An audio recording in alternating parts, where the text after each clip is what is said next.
All right, Raider Nation, I think it's time we have a conversation about Maxx Crosby's future with the Las Vegas Raiders, as well as the pending #1 overall draft pick and what the Raiders could do, should do, maybe do, who knows, but we're going to talk about it today as the Raiders are getting prepared to face the Kansas City Chiefs. And rumors are already out there that the Chiefs are intending on tanking this game, one, to help them just raise up one draft pick, but also to ensure that the Raiders don't end up with the #1 overall draft pick. And what should the Raiders do if that is the case? Well, obviously the Raiders are tanking as well. They're going to do everything possible to lose this game by starting two quarterbacks. One's going to play one half and the other's going to play the other half. And that usually spells disaster for a team because you're not starting either one of those quarterbacks throughout practice. They haven't been with the #1 team all year long, and so they're probably going to have some pretty poor play in this game. That being said, Maxx Crosby, his days may just be numbered with the Las Vegas Raiders, and I'm just being completely honest here. There's been rumors over the past 2 or 3 years with him about possibly trading him away because of the fact that the Raiders absolutely suck and they're terrible and he's tired of losing and he's tired of being on a losing team.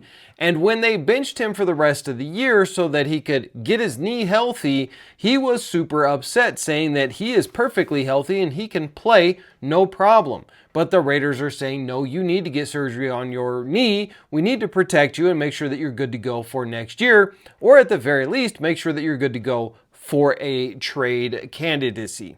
So let's talk about what the Raiders should do with, first of all, Maxx Crosby. I do believe that it is time to move on from Maxx Crosby. I think his days are numbered with the Raiders, and here's why.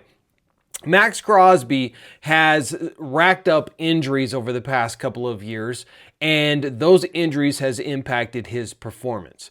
Number two, Maxx Crosby has not actually put up elite sack numbers. Now, he's put up elite tackle numbers, and obviously he's going to put up elite tackle numbers because the dude never comes out of the game.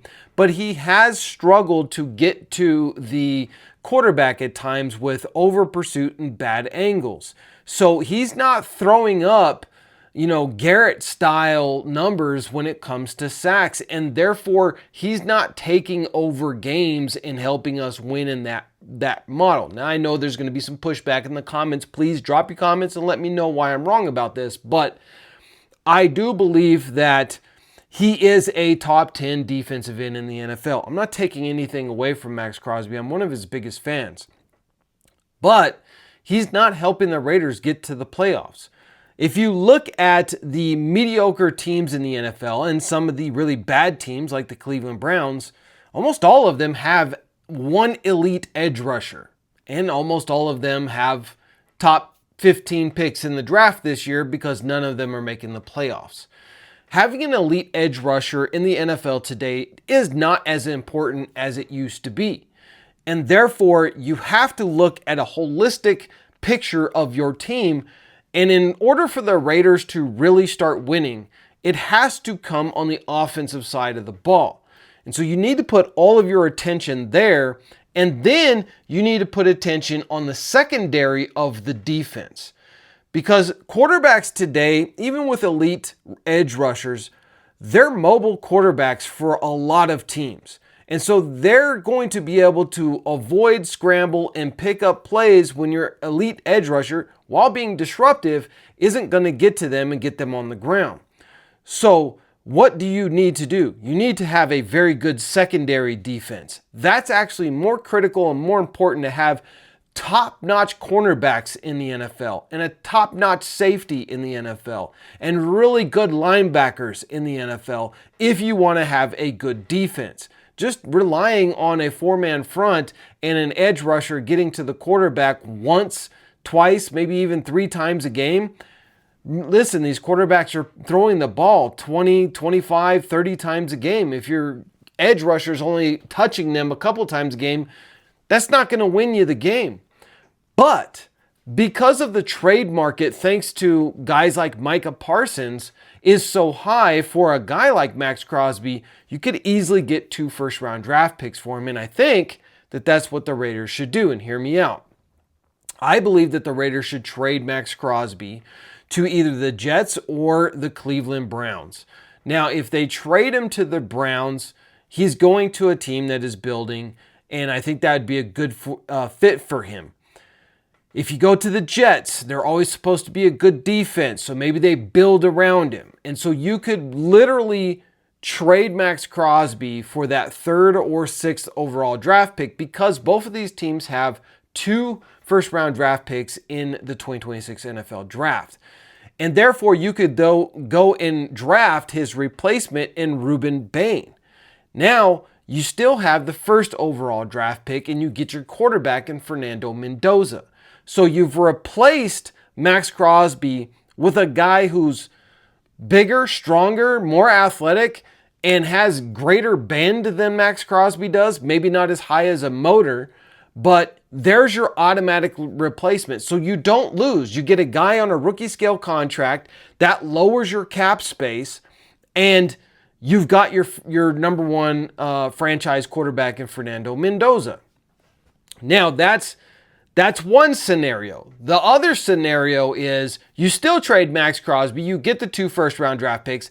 I don't know if either the Jets or the Browns would give up their 3rd or 6th overall draft pick for a Maxx Crosby. But maybe they give up the 18th or the 28th, which is their other ones that they have. I would like to see a top 6 or 7 draft pick for him, even if it's just 1 draft pick. You get 1 draft pick, it's the 3rd or the 6th. I'm okay with that. You could also go with the Los Angeles Rams. They have the 12th overall pick via the Falcons.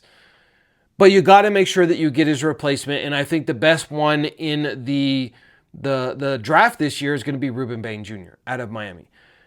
Now, the other scenario is that the Raiders play the long game here, because there are some issues with Fernando Mendoza that everybody is glazing over. He has played in a very heavy RPO offense on a team that is arguably the best well-rounded college football team in the past decade.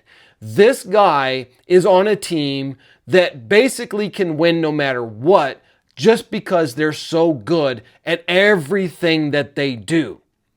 Now, that being said, you don't know how he's going to perform in an NFL-style offense where he's asked to step back on a 2, 3, or even a 5-step drop and really start to light up the defenses in the NFL. We just don't know, because he played in such an RPO-heavy game. And that could really hurt the Raiders if they were to draft him and he turns out to be a bust, because he cannot deal with the speed of the game in the NFL without having the luxury of an RPO-style offense. But maybe you change the offense. Maybe you go RPO with him because you have Ashton Genty. Just saying that's a possibility. But maybe what the Raiders do is they play the long game and they trade away that number 1 overall draft pick for 2 first-round draft picks this year. So maybe you trade with the Jets, who desperately need a quarterback. Maybe you trade with the Cleveland Browns, who aren't 100% sold on Shedeur Sanders. And then you've got your either 3rd and 18th pick this year, or you've got your 6th and your 28th pick this year. If that's the case, you can now wait until next year. Maybe you make a deal where you get the 3rd or the 6th overall pick from the Jets or the Browns this year, and then you get a 1st-round pick next year for that 1st-round pick this year. Now you have 2 1st-round picks next year, and you're able to work some deals. Maybe you still end up with a top number 1 overall draft pick, and you get your Arch Manning. But even if you don't get Arch Manning next year, it's going to be a loaded quarterback draft next year with a lot of top tier talent. You could have 6 quarterbacks next year go in the 1st round, just like we had 2 years ago. So I think the Raiders really have to take a very strong, hard look at this. You play the long game. You trade away Maxx Crosby. You trade away that number 1 overall pick this year. You stack up 1st-round draft picks this year and next year, and you go offensive line, defensive line, cornerback, and you stack this team with talent so that way next year when you're able to draft again to get your franchise quarterback in the first round, maybe you end up with Arch Manning and you have a superstar team on your hands. Guys, drop your comments down below and let me know, do you think this is what the Raiders should do, will do? Who knows? Drop your comments, follow, like, all that fancy stuff, and I'll see you in the next video.